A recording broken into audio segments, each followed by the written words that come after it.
2 நாளாகவும் 15வது அதிகாரம் 7வது வசனத்தை நாம் வாசிக்க கேட்கலாம்.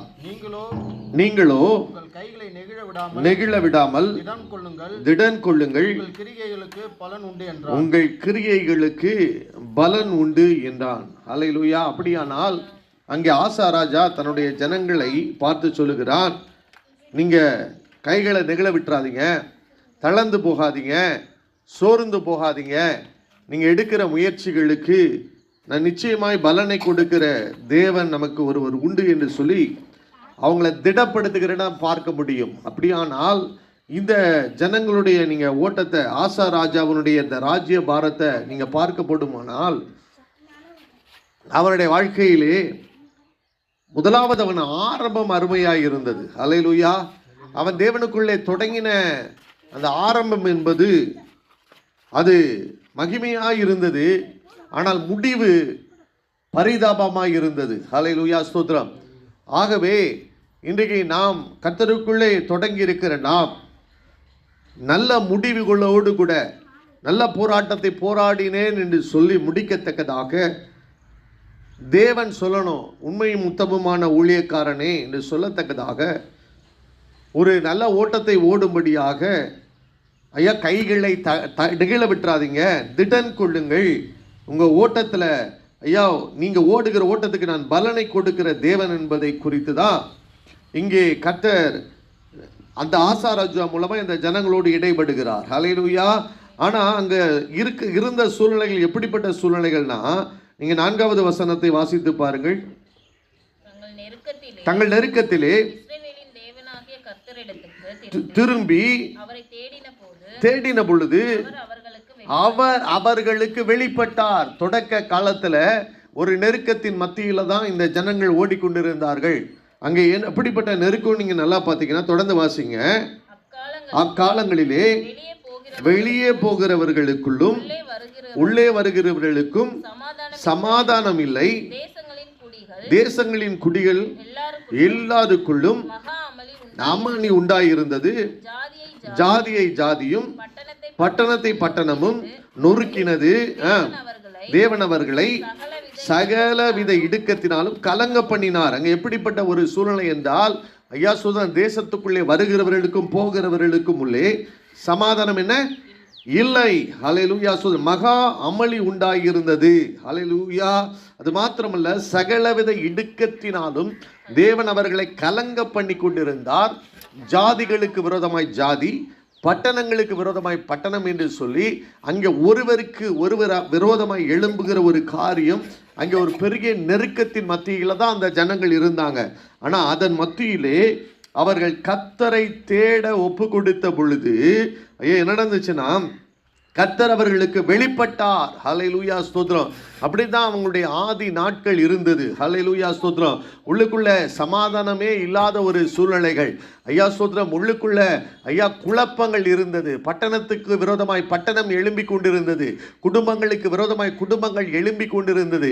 சகோதரர்களுக்கு விரோதமாய் சகோதரர்கள் எழும்பி கொண்டிருந்தார்கள். ஒரு சமாதானமற்ற ஒரு சூழ்நிலைகள், ஒரு நெருக்கத்தின் மத்தியில தான் அந்த ஜனங்கள் ஐயா ஸ்தோத்திரம் பெரிய அமளி உண்டாகியிருந்தது என்று எழுதப்பட்டு இருக்கிறபடி ஐயா ஸ்தோத்திரம் அப்படிப்பட்ட சூழ்நிலையில தான் அவர்கள் கர்த்தரை தேடின பொழுது கர்த்தர் என்ன செஞ்சார்? அவர்களுக்கு வெளிப்பட்டார். ஹல்லேலூயா, ஸ்தோத்திரம். அங்கே சொன்னார் பாருங்க, அங்கே என்ன நடந்துச்சுன்னா, நீங்க 15வது வசனத்தை வாசிங்க. சந்தோஷப்பட்டார்கள், ஆணையிட்டு முழு மனதோடும் தேடினார்கள்.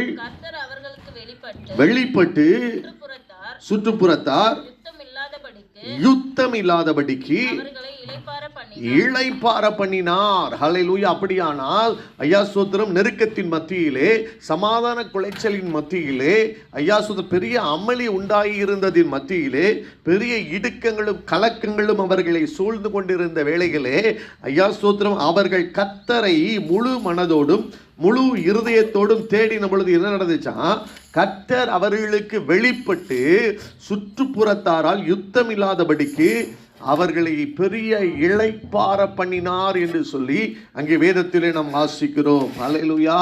நான் சொல்லுகிறேன், ஒரு இளைப்பாறுதல் அற்ற ஒரு சூழ்நிலைகளில் நீங்கள் இங்கே உட்கார்ந்து அமர்ந்திருக்கலாம். அல்லேலூயா, ஸ்தோத்திரம். நான் இருக்கிறதா, ஐயா ஸ்தோத்திரம், சாகிறதா, இனி நான் வாழ்ந்து என்ன பிரயோஜனம் அப்படின்னு சொல்லிட்டு ஐயா பலவிதமான இடுக்கங்கள் நடுவில் அந்த இளைப்பாறுதல் அற்ற சூழ்நிலையில் நம்ம ஒரு முடிவை எடுக்க முடியாது. ஹல்லேலூயா, ஸ்தோத்திரம். நம்ம கர்த்தருக்காக நம்ம எந்த ஒரு பிரயாசமும் எடுக்க முடியாது. ஹல்லேலூயா. நமக்குள்ள இளைப்பாறுதல் இல்லைன்னு வச்சுக்கோங்களேன். ஆக்சுவலாக பார்த்தீங்கன்னா ஒரே போராட்டமாக இருக்குது, சுற்றி கலக்கங்களாக இருக்குதுன்னா என்னால் ஒரு நிலையான முடிவுகளை எடுக்க முடியாது. ஹல்லேலூயா. ஏதோ ஒரு காரியத்தை என்னால் நிலையாக செய்ய முடியாது. ஹல்லேலூயா. ஒரு நாள் ஐயா நான் உச்சியில் இருப்பேன், இன்னொரு நாள் என்ன ஆகும்னா ஐயா ஸ்தோத்திரம் டவுனில் இருப்பேன். ஹல்லேலூயா, ஸ்தோத்திரம். சோர்ந்து போய் விடுவேன். ஏன்னா இந்த போராட்டங்கள் தொடர்ந்து என் வாழ்க்கையிலே நெருக்கி கொண்டே இருக்கிறபடியினாலே என்னால் அப்படிப்பட்ட ஒரு நிலையான ஒரு காரியத்தை இளைப்பாறுதல்களுக்குள்ளே போக முடியாதபடி நான் காணப்படுகிறேன். 2 சாமுவேல் 7வது அதிகாரம் 1வது வசனத்தை வாசிக்க கேட்கலாமே. 2 சாமுவேல் 7வது அதிகாரம் 1வது வசனம். இருந்த சத்துருக்களுக்கும் நீங்களாக்கி இளைப்பாற பண்ணின போது அவன் தன் வீட்டிலே வாசமாயிருக்கையில் பாரும் வீட்டிலே பெட்டி இருக்கிறதே என்றான். அல்லேலூயா. இங்க பாருங்க, அவன் எப்ப அதை சிந்திக்கிறான்னா ஐயா சொல்ற தாவீது ராஜா இங்க சிந்திக்கிறான். எப்ப சிந்திக்கிறான்னா அவனை சுற்றிலும் இருக்கிற அவனுடைய எல்லா சத்துருக்களுக்கும் அவனை நீங்களாக்கி இளைப்பாற பண்ணின பொழுது. ஹல்லேலூயா. அப்ப கர்த்தரை குறித்து ஐயா கர்த்தருக்கு ஒரு ஆலயத்தை கட்டணும்னு சொல்லிட்டு எப்ப அவனுக்கு ஒரு எண்ணம் வருதுன்னா அவன் சத்துருக்களை, அவன் சுற்றிலும் சத்துருக்கள் இருந்தார்கள், அவங்களெல்லாம் கர்த்தர் நீங்களாக்கின பொழுதுதான். அப்படின்னா என்ன அர்த்தம்னா ஐயா எனக்கு ஒரே கடன் பிரச்சனை, ஒரே போராட்டம் இருக்குது, அப்போ என்னால் ஒரு காரியத்தை செய்ய முடியுன்றதை நான் யோசிக்க கூட முடியாது. அல்லேலூயா. ஐயா நம்ம நினைக்கலாம் கர்த்தருக்கு நான் கொடுக்கணும், கர்த்தருக்கு இதெல்லாம் பண்ணணும் அப்படின்னு சொல்லி பலவிதமான ஐயா ஸ்தோத்திரம் எனக்கு ஆசைகள் இருக்கலாம், விருப்பம் இருக்கலாம். ஆனால் அதை நிறைவேற்ற முடியாதபடி ஐயா என்னை சத்துருக்கள் இளைப்பாற விடாதபடி ஸ்தோத்திரம் என்னை நெருக்கி கொண்டு இருக்கிறார்கள். ஆனால் தாவீது எப்போ திங்க் பண்ணா பாருங்க, அந்த இளைப்பாறுதல் அவனுக்குள்ள வந்த பொழுது தான் அவன் யோசிக்கிறான். இப்போ நான் கேதுரு மரத்தில் ஒரு வீட்டில் இருக்கிறேன். இப்போ ஆலயம் உடன்படிக்கை பெட்டி எங்கே இருக்குது ஐயா? சாதாரணமாக ஐயா ஒரு இடத்துல இருக்குது. இப்போ அதற்கு ஒரு ஆலயம் கட்டணும்னு ஒரு எண்ணம் வந்ததே ஒரு இளைப்பாறுதல் நமக்குள்ளே உண்டான பொழுது. அல்லேலூயா, ஸ்தோத்திரம். நான் சொல்லுகிறேன், அப்போ இன்றைக்கு ஸ்தோத்திரம் ஆசா ராஜாவுக்கு ஐயா தேவன் என்ன செஞ்சாராம்? அப்படிப்பட்ட ஒரு இளைப்பாறுதலை ஐயா ஸ்தோத்திரம் தேவன் அங்கே தந்தருளினார். அவனுடைய 30 அந்த கடைசி வசனம் வாசிங்க. 2 நாளாகமம் 15 கடைசி வசனத்தை வாசிங்க. 35வது வருஷம் மட்டும் யுத்தம் இல்லாதிருந்தது. ஹல்லேலூயா. அப்படியானால் அந்த தொடக்க 35 வருஷம் பார்த்தீங்கன்னா ஐயா சொல்ற அவன் கர்த்தரை தேடின பொழுது, நெருக்கத்திலே கர்த்தரை நோக்கி கூப்பிட்ட பொழுது எப்படி இருந்துச்சான்? ஒரு இளைப்பாறுதல் இருந்தது. ஆனால் அதற்கு பின்பாக வருகிற நாட்களை குறித்து தான் ஐயா ஸ்தோத்திரம் அங்கே எழுதப்பட்டிருக்கிறது பாருங்க. 18வது வசனம், 17வது வசனத்தை வாசிங்க. தகர்க்கப்படவில்லை, ஆனாலும் ஆசாவின் இருதயம் உத்தமமா இருந்தது. ஹல்லேலூயா. அப்படின்னா என்னன்னா அந்த 35 ஆண்டு காலமும் அவருடைய இருதயம் எப்படி இருந்துச்சுன்னா உத்தமமாக இருந்தது. தேவனும் அந்த உத்தமத்தை கண்டு என்ன செஞ்சாருன்னா ஐயா உங்களுக்கு பெரிய இளைப்பாறுதலை கட்டளையிட்டார். ஹல்லேலூயா. யுத்தம் இல்லாதபடி வந்துச்சு யுத்தம், ஆனால் யுத்தங்களில் எல்லாம் ஜெயிக்க வச்சு ஐயா அவனே நினைக்காத அளவுக்கு கர்த்தர் மகிமையான காரியங்களை அவனுடைய வாழ்க்கையில செய்தார். ஹல்லேலூயா, ஸ்தோத்திரம். இப்போ பின்னாட்களில் அதான் ஆண்டவர் சொல்லாரு, ஐயா தொடர்ந்து உத்தமமா உன்னை காத்துக்கொள், நீங்க நெகிழ விட்டுறாத, உன் திடன்கொள். ஹல்லேலூயா, ஸ்தோத்திரம். நீ போதும்னு நீ நினைக்காத. ஹல்லேலூயா. உன் கிரியைகளுக்கு நிச்சயமாக நான் பலனை கொடுப்பேன். இந்த ஆசா ராஜா ஒரு உதாரணமா மாறினான் பாருங்க. எப்படி அந்த உத்தமத்தை இழந்து போனானோ அதே போல நீ மாறிவிடக் கூடாது என்கிறதை குறித்து தான் இன்னைக்கு கர்த்தர் நம்மோடு கூட இடைபட விரும்புகிறார். நீங்க வாசிக்கலாம் 2 நாளாகமம்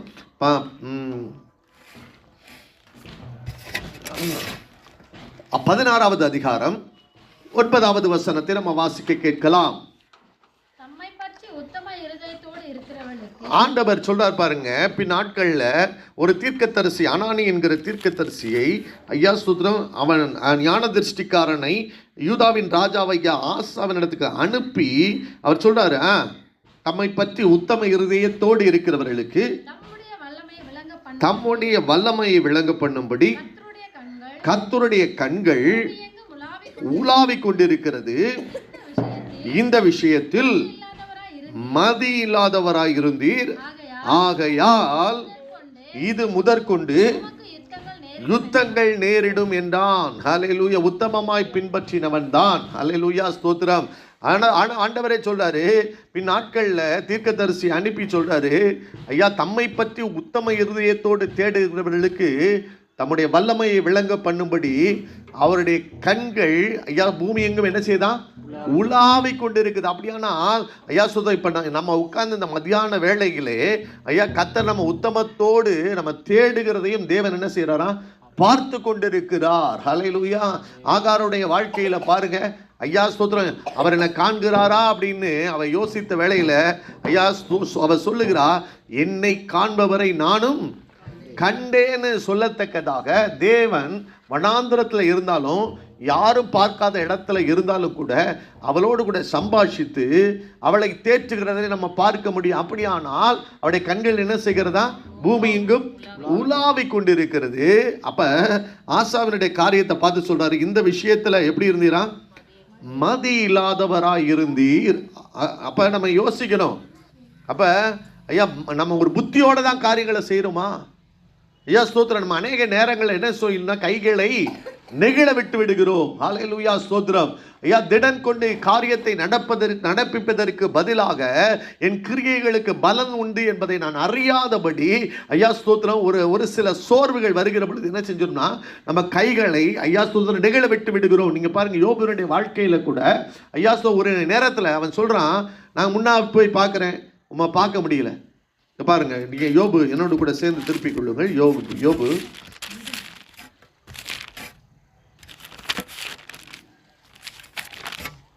19வது அதிகாரம்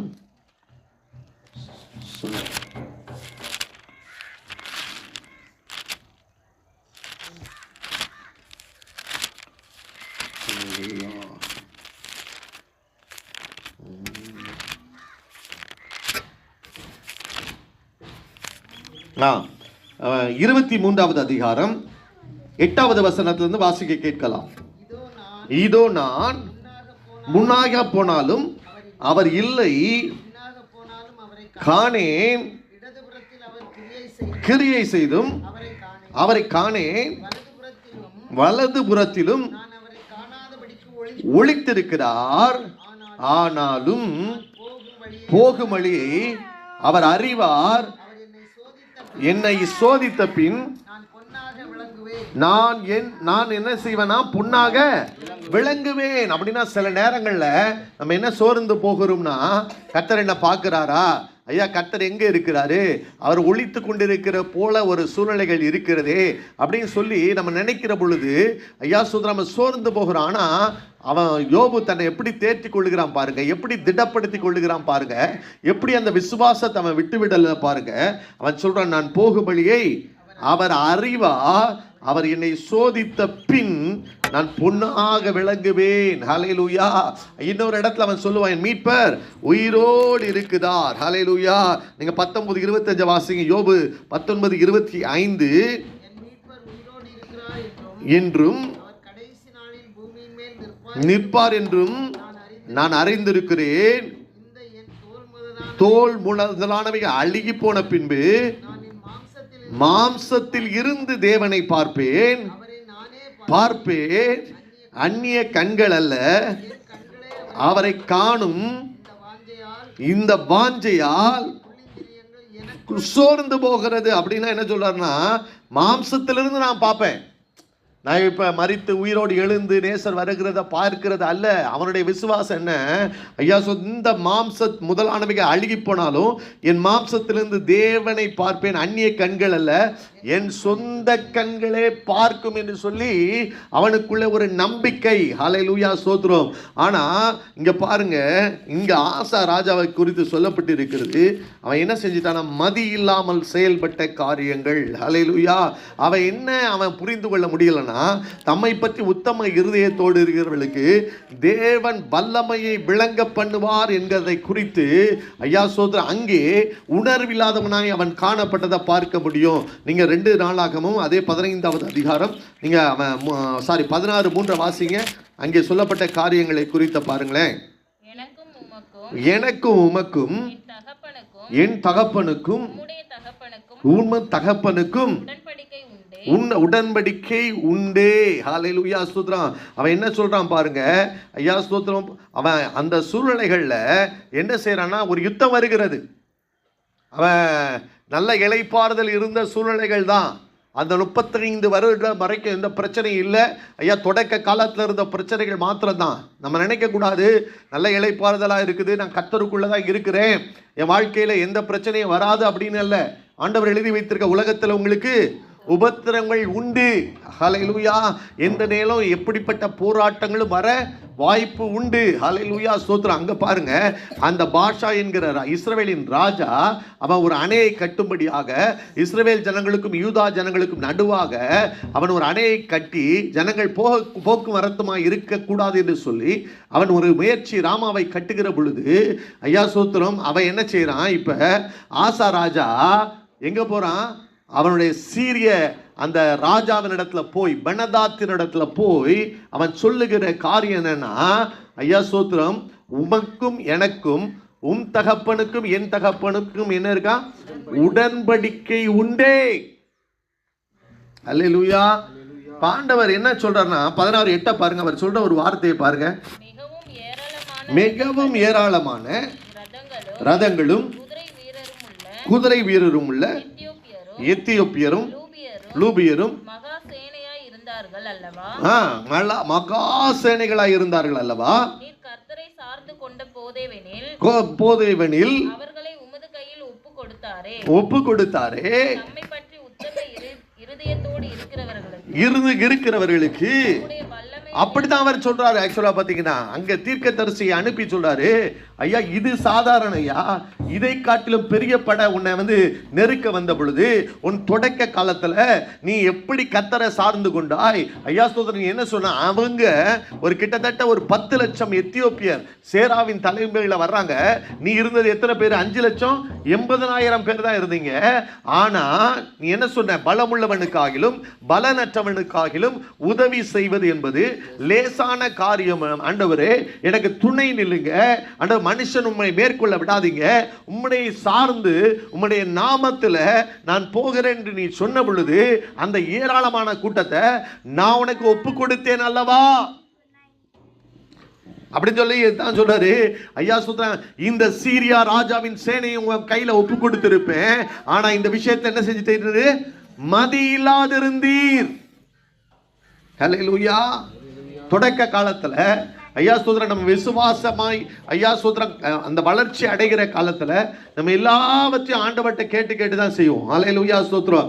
அன்னைக்கு தேவனை சார்ந்த ஒரு வாழ்க்கைக்குள்ள வந்திருப்போம். ஹல்லேலூயா, ஸ்தோத்திரம். ஒரு உத்தம இருதயத்தோடு, ஆண்டவரே நான் பலவீனமான பாண்ட ஆண்டவரே, எனக்கு ஞானம் கிடையாது, எனக்கு புத்தி கிடையாது ஆண்டவரே, நீங்க தான் எனக்கு உதவி செய்யணும் சொல்லிட்டு ஆண்டவரே இது உமக்கு லேசான காரியம் சொல்லிட்டு எத்தனையோ ஒரு அழுது ஹல்லேலூயா தேவ சமூகத்துல போய் நம்ம போராடின நாட்கள் இருந்தது. ஆனா இன்னைக்கு என் நிலைமை என்ன, அதைத்தான் ஆண்டவர் கொஞ்சம் ஐயா ஸ்தோத்திரம் மதி இல்லாம போயிடாதன்னு சொல்றதுக்கு தான், ஐயா என் சமூகத்தை சார்ந்தாய், என் பலனை சார்ந்தாய், ஐயா ஸ்தோத்திரம் நான் தான் உனக்கு எல்லாமா இருக்கணும்னு சொல்லிட்டு நீ விரும்பினாய். ஆனா இன்றைக்கு ஐயா ஸ்தோத்திரம் பழைய ஏதோ ஒரு உடன்படிக்கை இருக்கிறது என்று சொல்லி அவனை நாடி போயிட்டியேப்பா. ஹல்லேலூயா. அவன்கிட்ட சேனைகள் பெருசா இருக்குது, அவன் வந்தா உதவி செஞ்சா இந்த காரியத்துல இருந்து உன்னை மீட்டெடுத்துருவான்னு சொல்லிட்டு அவனுக்கு பலன் இருக்கு, அவனுடைய அறிமுகம் உனக்கு கிடைச்சிருக்கு, அவனோடு கூட இப்ப நீ உடன்படிக்கை செஞ்சிருக்க, ஐயா அவன் உனக்கு ஹெல்ப் பண்ணுவான் நினைச்சு ஐயா இன்னொருவனை சார்ந்து என்னை தேடாதபடி இன்னொருவனை நீ சார்ந்து மதி இல்லாத காரியத்தை செய்து விட்டாய். அல்லேலூயா. அதுதான் இன்னைக்கு ஒரு பெரிய காரியம். தாவீதுடைய வாழ்க்கையில அவனுடைய வெற்றியின் ரகசியம் என்னன்னா, ஒவ்வொரு காரியத்தை போகிறதுக்கு முன்பாக அவன் தேவனிடத்துல ஆலோசனை கேட்டு, தேவனிடத்துல விசாரித்து ஒவ்வொரு காரியத்தையும் நம்ம செய்கிறத பார்க்க முடியும். ஹல்லேலூயா. அப்படி ஆனால் என்னன்னா, என் பலன் இல்ல ஆண்டவரே, இன்னைக்கு எனக்கு பட்டயத்தை சுத்த தெரியும், அன்னைக்கு எனக்கு அபியாசம் இல்லைன்னு சொன்னவன் எனக்கு பட்டயத்தை சுத்த தெரியும், என் பின்னாடி பெரிய சேனை இருக்கிறது, நான் பெரிய அதிகாரத்தில் இருக்கிறேன், அதனால நான் யுத்தத்துக்கு போல ஆண்டவரே. ஐயா, நான் எப்படி இது போகணும், எப்படி போய் ஜெயிக்கணும், நான் என்ன காரியங்களை செய்யணும் சொல்லிட்டு ஐயா தேவ சமூகத்தை தேடுகிறதை நம்ம பார்க்க முடியும். அதனாலதான் ஐயா சோத்திரம், அவன் அநேக யுத்தங்களிலே ஜெயித்து வெற்றி பெற்றதை நம்ம பார்க்க முடியும். இன்றைக்கு ஐயா ஒரு பிரச்சனைக்கு முன்பாக நீ ஆதியிலே தேவனோடு கூட முழங்கால் படியிட்டு செலவழித்த நேரங்கள் எவ்வளவு. ஹல்லேலூயா. ஐயா தேவனை சார்ந்து கொண்ட ஐயா தேவ சமூகத்துக்கு போய் விழுந்து கிடந்த நேரங்கள் எவ்வளவு. இன்றைக்கு ஐயா சோத்திரம் ஒரு காரியத்தை ஐயா நம்ம சுயமா செஞ்சிடறோம். ஐயா சொல்ல எனக்கு பழக்கம் இருக்குது, ஐயா சொல்ல இவங்கிட்ட போனா சரியாயிரும், ஐயா சொல்ல அப்படின்னு சொல்லிட்டு தேவ சமூகத்தை நாடாதபடி தேடாதபடி மதி இல்லாமல் செய்கிற காரியங்கள். ஆண்டவர் சொன்னார், இது முதல் உனக்கு யுத்தங்கள் நேரிடும். ஹல்லேலூயா ஸ்தோத்திரம். நீ என்னை சார்ந்து போகாதபடியினாலே ஐயா நீ யுத்தங்களை சந்திப்பாய் என்று சொல்ல முடிந்தது. ஐயா நான் இன்னைக்கு திரும்பவுமாய் சொல்லுகிறேன், ஐயா சொல்ல உன் கைகளை நெகிழ விட்டு விடாதே. ஐயா நீ கர்த்தரை தேடுகிற விஷயத்திலே நீ குறைந்து போகாதே, உன் கிரியைக்கு பலன் உண்டு என்று ஆண்டவர் சொல்லுகிறார். ஹல்லேலூயா ஸ்தோத்திரம். தம்மை பற்றி உத்தம இருதயத்தோடு இருக்கிறவர்களுக்கு தம்முடைய வல்லமையை விளங்க பண்ணும்படி பூமி எங்கும் ஐயா சொல்ல அவருடைய கண்கள் நோக்கமாயிருக்கிறதாம். ஹல்லேலூயா. 10 லட்சம் பேர் வந்த எத்தியோப்பிய சேனை. ஹல்லேலூயா. ஐயா சொல்ல, ஆனால் தேவன் பெரிய பெரிய பயங்கரங்களினாலே அந்த சேனையை கர்த்தரை தேடின பொழுது ஐயா கலங்க பண்ணினார், அந்த எல்லைகளை விட்டு அப்புறப்படுத்தினார், புறமுதுகு காட்டி ஓடச் செய்தார். ஹல்லேலூயா. ஒரு மிகுந்த கொள்ளை அகப்படுகிற அளவுக்கு ஒரு பெரிய வெற்றியை ஐயா ஆசாவுடைய சேனைகளுக்கும் கட்டளையிட்டார். தகுதியில்லாத ஐயா உன் வாழ்க்கையிலே ஐயா நீ எதிர்பார்க்காத உயர்வுகளையும் எதிர்பார்க்காத வெற்றிகளையும் தேவன் ஐயா அவரை சார்ந்து கொள்ள போது உன் வாழ்விலே கொடுத்தாரே. யாரை சார்ந்து கொண்டு இருக்கிறாய்? யாரை மகிமைப்படுத்திக் கொண்டிருக்கிறாய்? நீ உத்தம இருதயத்தோடு கர்த்தரை தேடிக்கொண்டிருக்கிறாயா?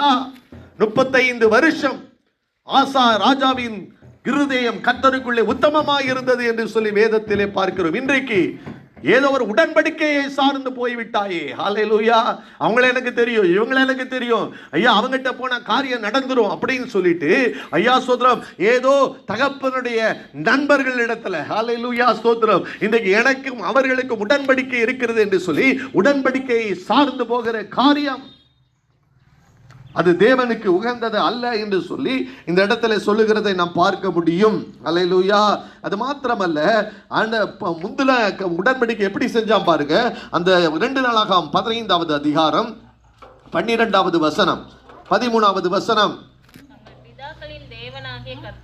கர்த்தரை முழு இருதயத்தோடும் முழு ஆத்மாவோடும் தேடுவோம் என்றும் பெரியோர் புருஷர் எல்லாரும் கர்த்தரை தேடாதவன் எவனோ கொலை செய்யப்பட வேண்டும் என்று உடன்படிக்கை செய்து.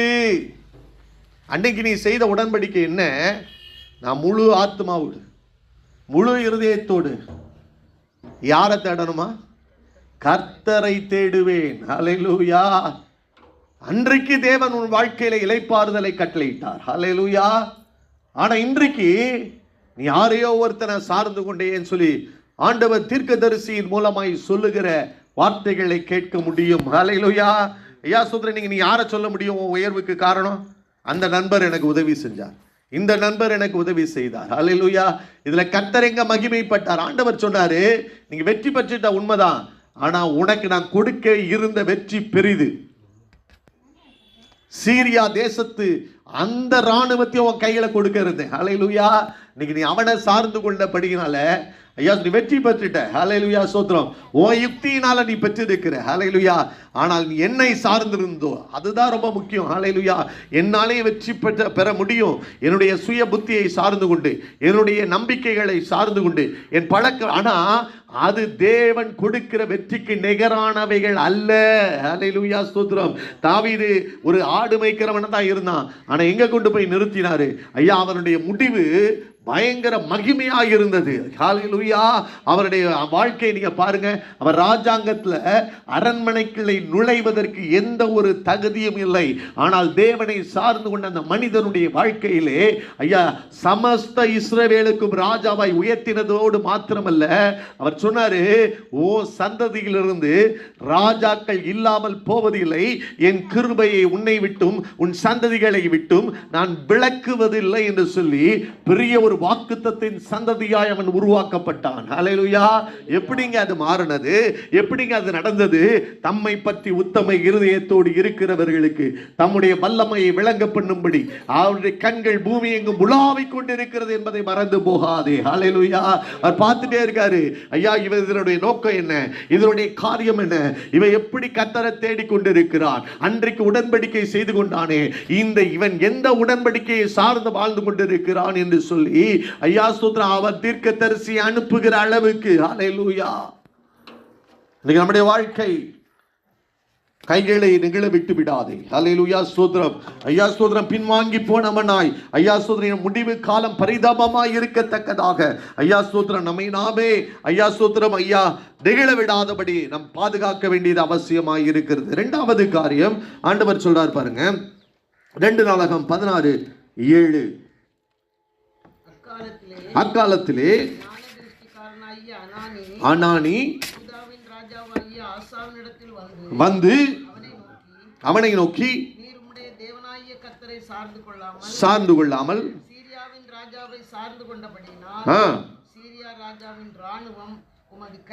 தப்பி போயிட்டு 16:10 வாசிங்க. சொன்ன உடனே என்ன சொல்றான் பாருங்க. சினந்து கடும் கோபம் கொண்டு காவல் அறையிலே வைத்தான். ஹல்லேலூயா. பின்னாட்கள்ல ஐயா உத்தமமாய் பின்பற்றின ஆசாவினுடைய வாழ்க்கையிலே பெரிய யுத்தங்கள் வந்தது. இளைப்பாறுதலோடு 35 ஆண்டு காலங்கள் வாழ்ந்த அவனுடைய வாழ்க்கையிலே ஐயா ஸ்தோத்திரம் குறைவுகள் வந்தது, நிறைவாக இருக்கவில்லை. ஏன் அப்படின்னா 2வது பாயிண்ட் நான் உங்களுக்கு சொல்ல வர்றேன். அங்கே அனானி என்கிற ஞான திருஷ்டிக்காரனை தேவன் அனுப்பி அவனை எச்சரிக்கிற பொழுது அவன் என்ன செஞ்சானா? சினந்து கடும் கோபம் கொண்டு காவல் அறையிலே அடைத்து வைத்தான். ஹல்லேலூயா. ஆனா தொடக்க நாட்கள் அப்படி இல்லைங்க. அவனுக்குள்ள இருந்த தாழ்மை, அவனுக்குள்ள இருந்த கர்த்தருக்கு பயப்படுகிற பயம், அவன் ஐயா நன்மையும் செவ்வையுமான வழியை தெரிந்து கொண்ட விதம் அது வித்தியாசமானது. நீங்க வாசித்து பாருங்கள். 15:8 வாசிங்க. 15:8.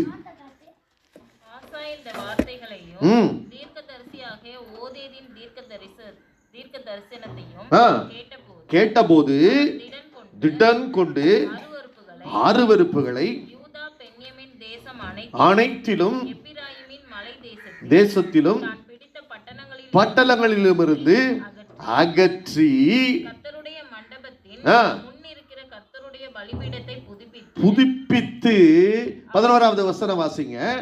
தாங்கள் கொள்ளையிட்டு ஓட்டிக்கொண்டு வந்தவைகளில் அந்நாளில் 700 மாடுகளையும் 7000 ஆடுகளையும் கர்த்தருக்கு பலியிட்டு. ஹல்லேலூயா. சொல்றேன், கர்த்தர் அன்னைக்கும் தீர்க்கதரிசியை வச்சு பேசினாருங்க. உங்கள்கிட்ட மெய்யான தேவன் இல்லை, உங்களுக்குள்ள உபதேசிக்கிற வேதபாரகன் இல்லை, உங்களுக்குள்ள வேதம் இல்லைன்னு சொன்ன பொழுது அவன் அடுத்த நிமிஷமே என்ன சொன்னான்னா, திடன் கொண்டு ஐயா தீர்க்க தரிசனத்தை கேட்டபோது திடன் கொண்டு அருவருப்புகளை அகற்றும்படியாய் தன் தேசத்துல பட்டணத்துல இருக்கிற எல்லா அருவருப்புகளையும் அகற்றினான் என்று எழுதப்பட்டிருக்கிறது. ஹல்லேலூயா. ஆதி நாட்கள்ல அந்த வார்த்தை நம்ம ஐயா நமக்கு நேராய் வருகிற பொழுது ஐயா சொல்றாங்க, எப்படி ஒப்பு கொடுத்தேன். அன்னைக்கு எனக்கு சரியா கூட வேதத்தை வாசிக்க தெரியாது, அன்னைக்கு எனக்கு ஜெபிக்க கூட தெரியாது. ஆனா யாராவது ஒருத்தங்க நம்ம குறைகளை சுட்டி காட்டுற பொழுது ஐயா நம்ம எவ்வளவு தூரம் கண்ணீரோடு தேவனிடத்துல ஒப்புரவான நாட்கள் இருந்தது. அல்லேலூயா. அகற்றின நாட்கள் இருந்தது. ஆனா இன்னைக்கு தேவன் மறுபடியும் மறுபடியுமாய் உங்களோடு கூட ஐயா ஒவ்வொரு சூழ்நிலையிலும் பேசிக்கொண்டிருக்கிறார். ஆனால் இன்றைக்கு சினந்து கோபம் தான் வருது. ஒருத்தர் சொன்ன உடனே கோபம் தான் வருது. அல்லேலூயா. நான் திரும்பமாய் சொல்லுகிறேன் ஐயா சொல்ற, அது உங்களுடைய வாழ்க்கைக்கு ஐயா உங்கள் கைகளை அது நெகிழவிட செய்கிறது. ஐயா உங்களை சரியான பாதையிலிருந்து திசை திருப்புகிறது. அது நிமித்தம் ஐயா யுத்தங்கள் உங்கள் எல்லைகளுக்குள்ளே வர வாய்ப்பு இருக்கிறது. பாருங்க, அகற்றி அவன் பலிபீடத்தை புதுப்பிக்கிறான். அப்படின்னு நடத்தினா ஐயா சொல்ற, பலிபீடம் என்பது தேவனுக்கும் எனக்கும் இருக்கிற உறவு. நீ அகற்றுகிற பொழுதுதான். நீங்க ஒருத்தங்க பிரசங்கத்தை நான் மத்தியானம் தான் கேட்டேன். அவங்க சொல்றாங்க, ஐயா முதல்ல இருக்கிறது என்னதுன்னா ஐயா அது பலிபீடம், அதற்கு உள்ளதான் மகா பரிசுத்த ஸ்தலம் இருக்குது. நீ பலிபீடத்துக்கு உள்ள போய் அந்த பலி செலுத்தாம மகா பரிசுத்த ஸ்தலத்துல போய் கர்த்தருடைய வார்த்தையை கேட்க முடியாது. நான் திரும்பமாய் சொல்லுகிறேன், நீ சரியா பலி செலுத்தலன்னா, நீ சரியாய் உன்னை அர்ப்பணிக்கலன்னா, நீ சரியாய் அகற்ற வேண்டியது அகற்றலனா வேதத்தை கேட்காதபடி இருக்கிற எல்லா ஜெபங்களும் அருவருப்பானது. நீ கர்த்தருடைய சத்தத்தை கேட்கவே முடியாது. சாலமோன் 1000 பலிகளை செலுத்தின பிறகு அன்றைக்கு ராத்திரிகளை தேவன் கேட்கிறார், நீ விரும்புவதை என்னிடத்திலே கேள். அப்ப இன்னைக்கு பலிபீடத்துல போய் அவன் புதுப்பிக்கிறான். ஆசா ராஜா பாருங்க, அந்த உறவு எனக்கும் தேவனுக்கும் இருக்கிற அந்த உறவுகளிலே ஐயா என்ன குறைவுபாடு இருக்கிறது என்பதை உணர்ந்து ஐயா இருதயம் குத்தப்பட்டவனாய் ஐயா அதை சரி செய்ய தன்னை ஒப்பு கொடுக்கிறான்.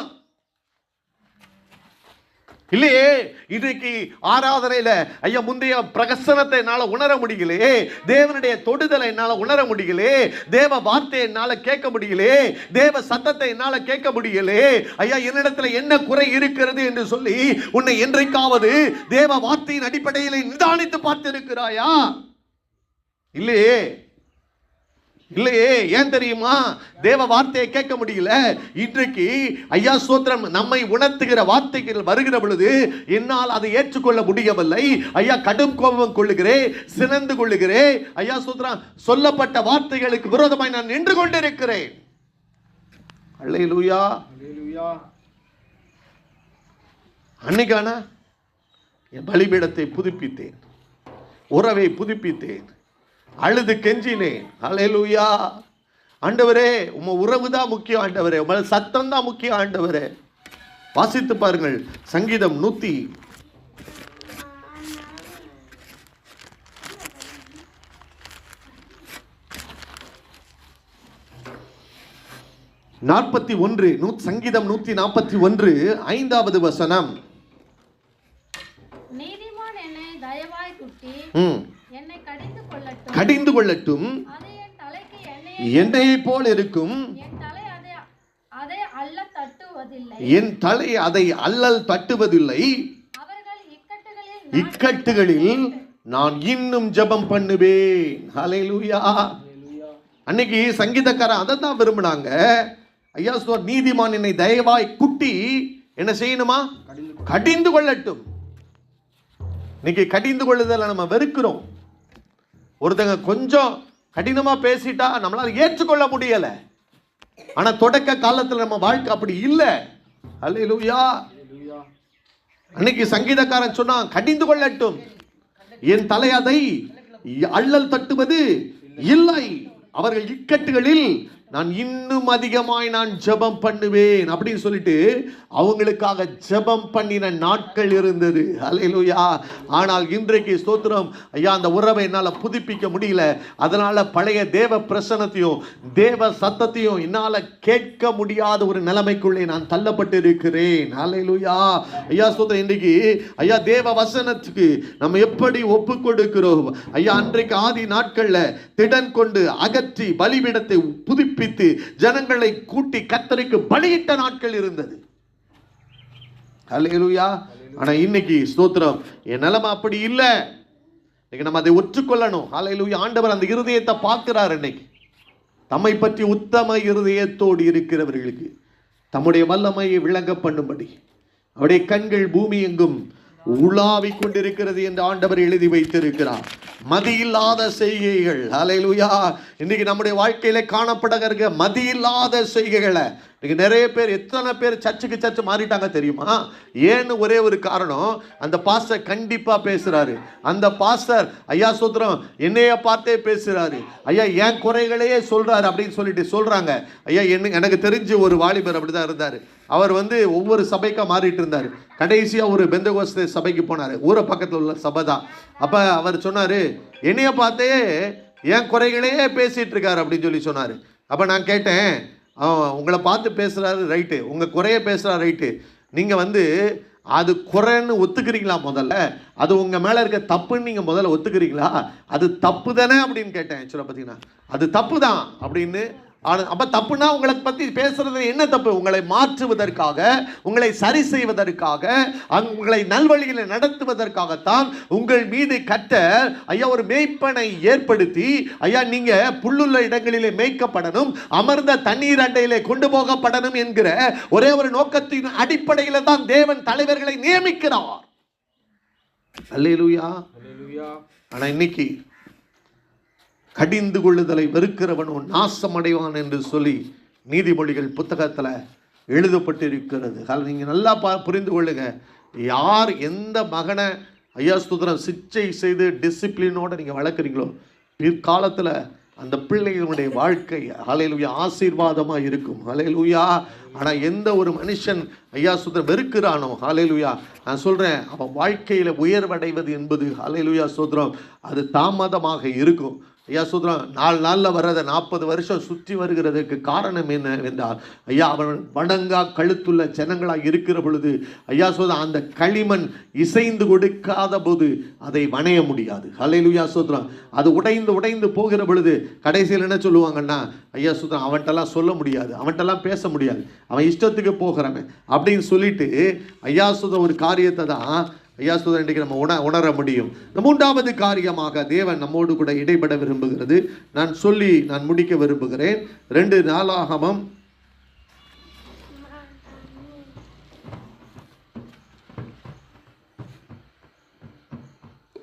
16:2 வாசிக்க கேட்கலாம். 2 நாளாகமம் 15வது அதிகாரம் 18வது வசனத்தை நாம் வாசிக்க கேட்கலாம். தன் தகப்பனும் தானும் பரிசுத்தம் பண்ணும்படி நேர்ந்து கொண்ட வெள்ளியையும் பொன்னையும் பணிமூட்டுகளையும் கொண்டு வந்தான். ஹல்லேலூயா. நான் திரும்பமாய் சொல்லுகிறேன், அன்றைக்கு அவனுடைய வாழ்க்கையிலே ஒரு உத்தம இருதயம், தேவனை தேடுகிறதானாலும் சரி, ஹல்லேலூயா, தேவனை சார்ந்து கொள்ளுகிறதினாலும் சரி, தேவனுடைய வார்த்தைகளுக்கு கீழ்ப்படுகிறதினாலும் சரி, தேவனுக்கு செய்த பொருத்தனைகளை செலுத்துகிறதினாலும் சரி, அவனுக்குள்ள என்ன இருந்துச்சா? ஒரு உத்தம இருதயம். அதனாலதான் இளைப்பாறுதல். ஹல்லேலூயா. யோசிச்சு பாருங்க. ஐயா சோத்திரம் தன் தகப்பனும் தானும் பரிசுத்த பண்ணும்படி நேர்ந்து கொண்ட காரியங்களை எங்க கொண்டு வந்தானா?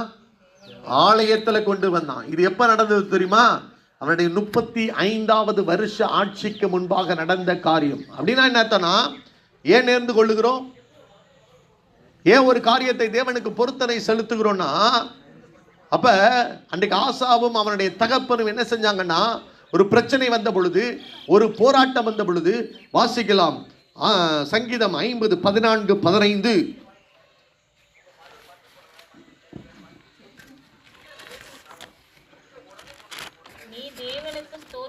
பலியிட்டு நீ தேவனுக்கு ஸ்தோத்திர பலியிட்டு உன்னதமானவருக்கு உன் பொருத்தனைகளை செலுத்தி பொருத்தனைகளை செலுத்தி ஆபத்து காலத்தில் என்னை நோக்கி கூப்பிடு. ஆபத்து காலத்தில் என்னை நோக்கி கூப்பிடு, உன்னை விடுவிப்பேன். நான் உன்னை விடுவிப்பேன், நீ என்னை மகிமைப்படுத்துவாய். அப்படின்னா அவங்க எதற்காக நேர்ந்து கொண்டாங்க? ஐயா ஸ்தோத்திரம், இவ்வளவு பெரிய யுத்தம் வருகிறது, இவ்வளவு பெரிய போராட்டம் வருகிறது, இந்த காரியத்தில் நீங்க ஜெயம் கொடுக்க வேண்டும் என்று சொல்லி அவங்க என்ன செய்து அந்த யுத்தத்தை ஆண்டவரை ஜெயித்தார்கள் என்றால், யுத்தத்தில் ஜெயம் பெற்றார்கள் என்றால், யுத்தத்துக்குள்ளே கடந்து போய் ஒரு வெற்றி அவங்களால கொள்ளை அவங்களால பெற முடிந்தது என்றால், ஐயா அவங்க செய்த நேர்ந்து கொண்ட காரியங்கள். ஆண்டவர் தான் சொல்ல, ஆபத்து காலத்துல என்ன செய்யணுமா? பொருத்தனைகளை செலுத்தி ஸ்தோத்திர பலிகளை செலுத்தி என்னை நோக்கி கூப்பிட்டுப்பார். அல்லேலூயா, நான் உன்னை விடுவிப்பேன். இன்றைக்கும் ஆண்டவர் அதுதான் நமக்கு சொல்லி இருக்கிறார். என்னால் முடியல ஆண்டவரே, ஆண்டவரே நீங்க எனக்கு இதை செய்து கொடுப்பீர், ஆனால் ஐயா நான் இதை உமக்கு செய்ய நான் என்னை ஒப்பு கொடுக்கிறேன் என்று தேவ சமூகத்தில் நீ பொருத்தனையோடு கடந்து போய்ப்பார். ஐயா அந்த காரியத்தில் தேவன் உன் வாழ்க்கையிலே ஜெயத்தை கொடுப்பார். அல்லேலூயா. ஐயா அந்த ஜெயத்தை அவங்க பெற்ற பிறகு செய்தது என்ன? நேர்ந்து கொண்ட காரியத்தை எங்க கொண்டு போய் வந்து வச்சாங்க? ஆலயத்திலே கொண்டு வந்து வைத்தார்கள். அது நிமித்தம் ஆண்டவரே ஆசாவின் இருதயம் அதிலே உத்தமமாய் இருந்தது, அவனுக்குள்ளே பெரிய இளைப்பாறுதல், ராஜ்யத்திலே பெரிய இளைப்பாறுதல். ஆனா இப்ப யா ஸ்தோத்திரம், இங்க நடக்கிற காரியத்தை உங்களுக்கு கோடிட்டு காட்ட விரும்புகிறேன். 2 நாளாகமம் 16வது அதிகாரம் 2வது வசனத்தை நாம் வாசிக்க கேட்கலாம். அப்பொழுது ஆசா ராஜாவின் அரமனையில் உள்ள வெள்ளியும் எடுத்து தமஸ்குவில் வாசம் பண்ணுகிற பெனதாத் என்னும் அனுப்பி. அல்லேலூயா. இப்ப என்ன பண்ணிட்டாரா? ஆலயத்தில் இருக்கிற காரியத்தை எடுத்து, அல்லேலூயா, தேவனுக்கு நேர்ந்து கொண்ட காரியங்களை எடுத்து பெனதாத் என்கிற சீரிய ராஜாவுக்கு அனுப்பி அவர் சொல்றாரு, இந்த காரியத்தில் எனக்கு உதவி செய்ய வேண்டும். அல்லேலூயா. ஒரு காலத்துல தேவனை நம்பி ஆபத்து காலத்துல பொருத்தனையை பண்ணி ஆபத்து காலத்துல நேர்ந்து கொண்ட காரியங்கள் இருந்தது. இன்னைக்கு அதற்கு பதிலாக பொன்னும் வெள்ளியையும் எடுத்து, ஐயா சோத்திரம், ஐயா நம்ம இவர் இருந்தாதான் நம்ம ஜெயிக்க முடியும் அப்படின்னு சொல்லி அவர் கையில கொண்டு போய் குவிக்கிற காரியங்கள். அல்லேலூயா. தேவனுக்கு நேர்ந்து கொண்டதை கொண்டு போய், ஐயா தேவனுக்கு செலுத்தினதை கொண்டு போய், தேவனுக்குரியதை கொண்டு போய், ஐயா தேவனுக்கு ஐயா சொல்ல கொடுக்க வேண்டியதை கொண்டு போய் இன்றைக்கு இந்த உலகத்தின் காரியங்களுக்கு நாம் செலவழித்து விடுகிறோம். அதுதான் சொல்ல வராரு. வாசித்து பாருங்கள், நீதிமொழிகள் 20:25 வாசிச்சு பாருங்க. ஏன் யுத்தங்கள் ஏற்படும் ஆண்டவர் சொல்றாரு? ஏன் மதி இல்லாத செயல் ஆண்டவர் சொல்றாரு? பரிசுத்தமானதை விழுங்குகிறதும் பொருத்தனை செய்த பின்பு யோசிக்கிறதும் கண்ணியாயிருக்கும். அல்லேலூயா. பரிசுத்தமானதை விழுங்கிட கூடாது, அப்படிலாம் நம்ம தின்றக்கூடாது. அல்லேலூயா. தேவனுக்குரிய காரியம். அதனாலதான் புதிய ஏற்பாட்டில் ஆண்டவர் சொன்னார், தேவனுக்கும் ராயனுடையதை ராணிக்கும் கொடுங்கள். அல்லேலூயா. அதுதான் நீதி, அதுதான் நியாயம். ஒரு காரியத்தை பொருத்தனை பண்ணி கொண்டால் அதை யோசிக்க கூடாது. அல்லேலூயா. அது உன் வாழ்க்கையில கண்ணியாய் மாறிவிடும். ஆசா ராஜா உத்தமமாய் இருக்கவில்லை. அவன் நினைச்சா யார் பார்க்க போறா, யாருக்கு இது தெரியும்? ஆனா ஆண்டவர் சொல்றாரு, தம்மை பற்றி உத்தம இருதயத்தோடு இருக்கிறவர்களுக்கு தம்முடைய வல்லமையை விளங்க பண்ணும்படி பூமி எங்கும் அவருடைய கண்கள் உலாவிக் கொண்டிருக்கிறது. உன் கையில் இருக்கிற தூக்கு நூலை கர்த்தர் சந்தோஷமாய் பார்க்கிறாரான்னு முதல்ல பார்க்கணும். செருபாபேல் கையில் இருந்த தூக்கு நூலை கர்த்தர் எப்படி பார்த்தாரா? கர்த்தருடைய 7 கண்களும் எப்படி பார்த்த? சந்தோஷமாய் பார்த்தது. ஹல்லேலூயா. அவர் விசனப்படக்கூடாது. அவர் வேதனைப்படக்கூடாது. ஹல்லேலூயா. நமக்கு ஒருத்தங்க ப்ராமிஸ் பண்ணிட்டு ஐயா நமக்கு செய்யலைன்னா எவ்வளவு துக்கம் வருது. எத்தனை பேர்ட்ட சொல்லி காமிக்கிறோம். ஹல்லேலூயா. ஐயா நீங்க செய்யலை, நீங்க சொல்லலை, ஐயா சோத்திரம் நீங்க அன்னைக்கு சொன்னீங்கல்ல ஐயா அப்படின்னு சொல்லிட்டு எத்தனை முறை ஐயா சோத்திரம் நமக்கு சம்பள உயர்வு கொடுக்குறேன்னு சொல்லிட்டு ஐயா கொஞ்சம் தாமதமானால் கூட ஐயா என்னால ஏற்றுக்கொள்ள முடியலையே. அப்ப வைராக்கிய வாஞ்சை உள்ள தேவன் அவர். ஹல்லேலூயா ஸ்தோத்திரம். அவர் நமக்காக யுத்தங்களை செய்கிறவர். 10 லட்சம் எத்தியோப்பியர்கள் வந்தபோது ஐயா 5,80,000 பேரை கொண்டு ஐயா கர்த்தர் யுத்தம் செய்தபடியினாலே அவர்களை துரத்தி அடிக்க பலனை கொடுத்தவர். கர்த்தருடைய பயங்கரம் அங்கே கடந்து போனது. ஐயா அவர்கள் திரும்ப எழும்பக்கூடாதபடி கர்த்தர் அவர்களை அதம் பண்ணினார். ஐயா அந்த எல்லைகளுக்குள்ளே பெரிய கொள்ளையை அவர்களுக்குள்ளே அகப்பட பண்ணினார். ஆனால் இன்னைக்கு அதை எடுத்து எங்கே போய் கொடுத்துட்டாங்க? சீரியா ராஜாவின் இடத்துல கொண்டு போய் கொடுத்து விட்டாங்க. ஹல்லேலூயா.